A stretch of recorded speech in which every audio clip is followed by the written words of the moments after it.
Hi folks, it's Evo here from Thundermist Lure Company, and welcome to today's episode of Thundermist Fishing Tips. We have got an absolute beautiful day upon us here. It is the month of November. The sun is out, the clouds are out. It's one of those partly sunny, partly cloudy days. It's cold, but it's bearable. The winds are down. It's a beautiful November day. And today, folks, we're going to be drifting looking for trout. Now, I was out here last week. We got into some nice lake trout and salmon. So today we're actually hoping to get into, if we can, a rainbow or a brown trout. So we'll see how things go today. But today's system, we're going to use a 2 T-turn approach today. And as you can see here, I've got 2 T-turns rigged up down to a hook, and then a very simple setup.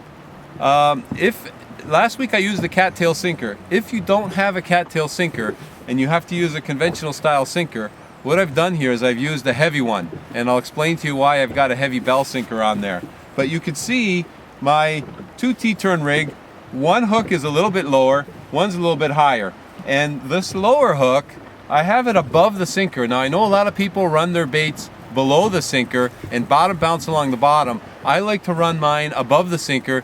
That way the hook doesn't get snagged up as much.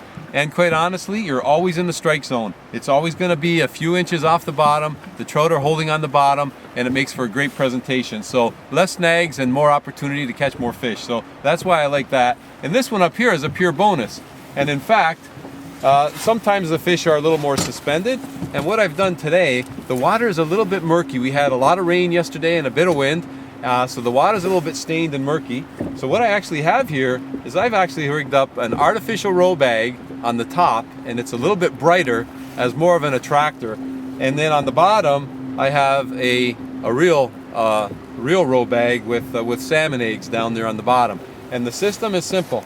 I'm going to drop it down, and all we're going to do, folks, is just bottom bounce and drift along the bottom. And the reason for that heavy sinker, the reason I want that so heavy as we're drifting, it's going to keep me more vertical. If my line is away off on an angle as I'm drifting, especially here because it's full of rocks and debris down there, I will get snagged up. With this heavy weight, I'm going to fish more vertical. I've got more control over my rod, and I can feel absolutely every nook and cranny and rock down there, and I can keep myself in the strike zone and out of as many snags as I possibly can. So ideally the cattail sinker, but if you're going to use a bell sinker, make it a heavy one. Keep control as you're drifting, and you'll find that you'll get less snags that way. And as far as line, I'm running the Thunder Braid today, but of course I'm also running fluorocarbon leader. Trout are a very, very leery fish, so the less they can see, the better it is. So fluorocarbon line always gets the nod when I'm fishing for trout.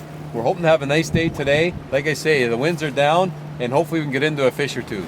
I just picked up the spare rod. I ended up in a bit of a snag. And I picked up the spare rod as we were just finishing this drift. I had it re-rigged, pre-rigged, and we hooked into, it could be a lake trout or a brown, I'm not exactly sure, but he did not break the water.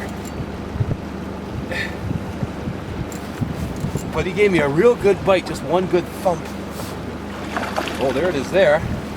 Might be a brown. I didn't get a good look at him. Could be a laker. Oh, he jumped out. What a jump that was. Okay. Come on. Let's see.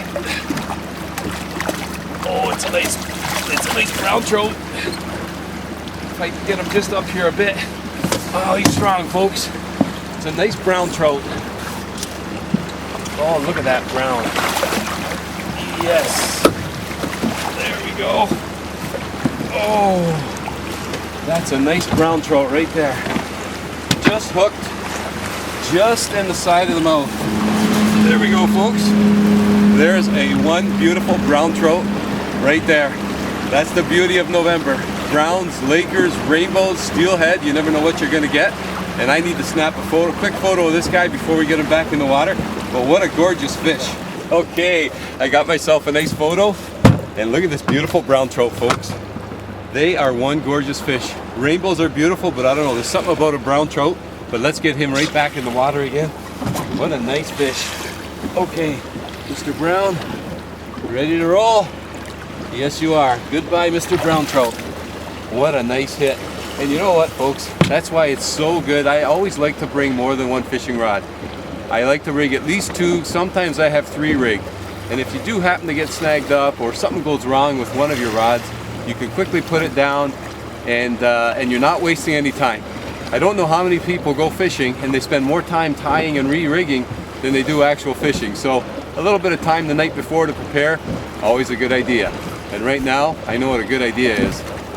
Right back out in the water. I think we're going to give it one more drift and then call it a day, but you know what? Our winters are long and cold, and if you get nice weather like this in the month of November, take advantage of it, go out there, get a line wet, even if it's only for an hour or 2.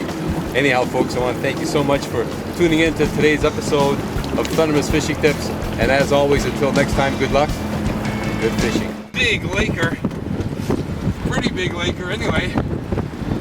Oh, there we go. There's a nice lake trout right there, folks. You know what I want to do?